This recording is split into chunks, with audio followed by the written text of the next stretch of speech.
One of the things that I wanted to show you is this shop update video is going to be kind of helter-skelter. It's going to be all over the place. But I made the bracket for the toolbox to be supported off of these gussets or angled angle irons that come down and help support the side rail of the trailer. Now, a lot of trailers don't have them. They just have the beams that come across the top of the I-beam that support the deck, and most toolboxes would be hung off of them. I'm going to hang it off of these gussets or angled angle irons. I'm not sure how well you're going to be able to see this. The sun kind of late in the summer, early fall, kind of blinds out this table. Get a terrible reflection off of it. But anyways, those pieces of angle iron with the strips in between them are going to be the bottom bracket for the toolbox holder on my trailer. And I've got a part here in front of the door. No, I lowered that, but I can raise it back up. It kind of fits in between two of the cross braces, so that's what it's going to look like when I get it mounted up on the trailer.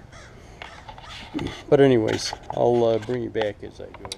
What we have here is one side of that bracket that's going to go down and hold the toolbox on the trailer. What I did is I went out and I've got an adjustable protractor, and I just set the angle on it and then kind of laid that angle out. I don't know whether you're going to be able to see that line. Laid it out there, stuck that bar up there, this bar up along that line, and then brought the angle iron down and squared it up with one of the framing squares to the welding table, so that the things came down. Now, as you look at it, this is the left-hand side, so that'll go up against that support and get bolted onto the bottom of that support. What I did is, and I don't know whether I mentioned this before, instead of welding these angles right to the bottom of that cross support, I'm going to bolt it on. 3 bolts per side, and that way I can take the thing off if I want to. Without having to cut welds. So I'll bring you back. Here's that bracket that's going to hold the toolbox onto the trailer. I've got it all assembled. Just over here painting it, getting some paint onto it. I'll probably get a good coat over here and then touch up stuff after I put it onto the trailer. It was kind of a pain to get this thing together. I couldn't hold it up as a unit, so I kind of had to hold the box up, bolted the 2 sides on, and then just marked the ends at the end of the box. When I say the ends, these legs, and then cut them off. Put it back up again, kind of with the bracket in place. What I did is tacked the bracket into place. What I did is mounted them back up after I got them cut and tacked on, the legs tacked on. Mounted them back up onto the supports, and then put the box back up there and kind of measured from the distance from the front of the box to the back of the leg, and then just positioned that cradle, let's call it a cradle because that's what's going to hold the box, where that was, tacked it, put it up in there, made sure the box fit in, and then brought it over for paint. I'll show it to you after I get it all up into the trailer. Okay, so I kind of told you that I would show you the toolbox on, so there it is. What I've got to do is there's a rubber seal in there And you can adjust that lever so it goes in a little bit more. I just want to get it in a little bit tighter. There's a little play in there, and I want that thing tight against that seal.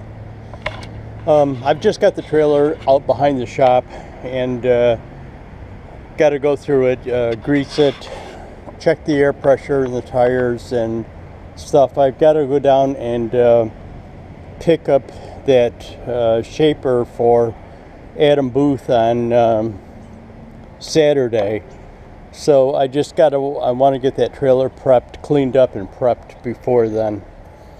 But I'll bring you back, let you know what's going on. Just part of the update is there's a couple of things that I wanted to get done before I left. I had started waxing my truck and only got the front part done. So after I got that toolbox mounted yesterday, I came in here and kind of waxed the rear quarter panel and the rear tailgate section, and today I'm just waxing the doors up front. I did put another light coat of wax on the hood just so that it's got a couple of coats on it. The other thing that I did was brought the trailer out to the back of the shop. I had to secure that box down, and I just wanted to clean it up. The trailer was a mess. I don't know what it is with birds in this trailer, but man, there was bird shit all over this trailer. Plus that the guy next door had a pile of wood that was back there by the trailer, and he had to load it, and somehow, I don't know whether he passed it across my trailer or what the hell he did. There was just a pile of junk on it. So I got it out here and got it cleaned up. Again, gonna be leaving early Saturday morning. I got to meet Kevin at around 11 o'clock in York, Pennsylvania, so I'll be leaving early Saturday, meet him, and then shoot down to Pensacola to drop that shaper off. But anyways, there's the trailer and the box again. But I'll bring you back. One of the things that I did yesterday was change the air filter on my truck. The only reason I'm telling you about this is because this is an oil filter. I have two of them, so that way I can clean it in between washes. But instead of buying an oil filter, or an air filter. Did I say oil filter before? Air filter. Instead of buying an air filter that you have to you throw away, this is an oiled air filter. And what I do is I have a cleaning kit. I have one that I have cleaned and oiled, and what I do is take it and I have it ready. I have a cleaning kit and oil that I oil the filter with. So you just clean it.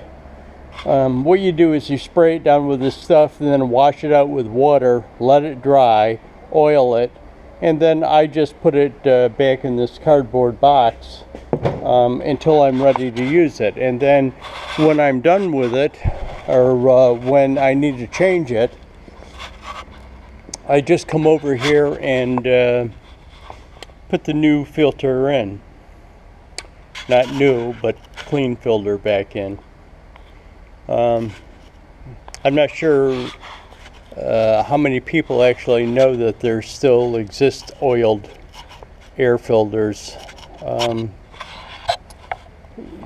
when I was a kid, most of the cars, trucks actually had oiled air filters, not like this, where you oil the filter, but there was an oil bath in the bottom of the air filter housing. But anyways, I'll show you that. As you can see, I'm starting to run the wire for the power inverter. I might as well, as I got the camera running, I might as well show you. What I did is in the bottom of the truck, and you should probably be able to see this if I shove the camera up under there. There was a plug, not a plug, well, it is a plug, plastic plug that came into the bottom of the truck, and here's where it came through. Is you see that hole down there that's drilled through the felt. That's where it came through, and I'm just going to run the wire up through there. All I keep on this side is the my jumper cable, so I'll do that, but I'll bring you back when it's done. Okay, I tried to take a shot of this before, and when I uploaded it to the computer, it was so dark that you couldn't see anything. But anyways, here is that inverter mounted under the back seat. Now it fits in there quite nicely. There's that little hump that comes out in the floor pan of where the drive shaft hump is, little bump out where the drive shaft hump is. But anyways, it fits in there real nicely. I'm gonna give it a couple of days. I've got that trip that I'm going to be going on early in the morning, down to York and Pensacola, Florida. So I'm gonna, just check it out, make sure that it doesn't get too hot or anything under there while it's in use. And there's a couple of tabs on it that you can mount it, screw it down to the floor. If it works out okay, I'll just screw it down to the floor afterwards. Again, I tried to shoot this thing yesterday. There wasn't enough light from the dome light coming on to get a shot of it, so I've got my LED light in here, just shining on it. I'll show you under the hood the connections to it. Okay, here's a shot of the battery and in the compartment, and this black and green cable right there is where I brought it up and hooked it to the battery. As you can see, it's encased in that plastic, I don't even know what they call it, plastic wire mold, let's call it.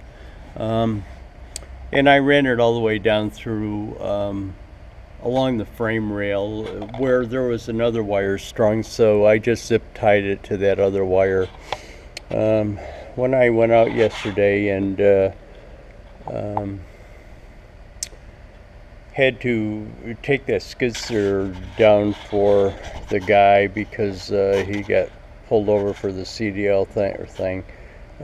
That road was really dusty, so I just want to spray the truck off before I leave in the morning.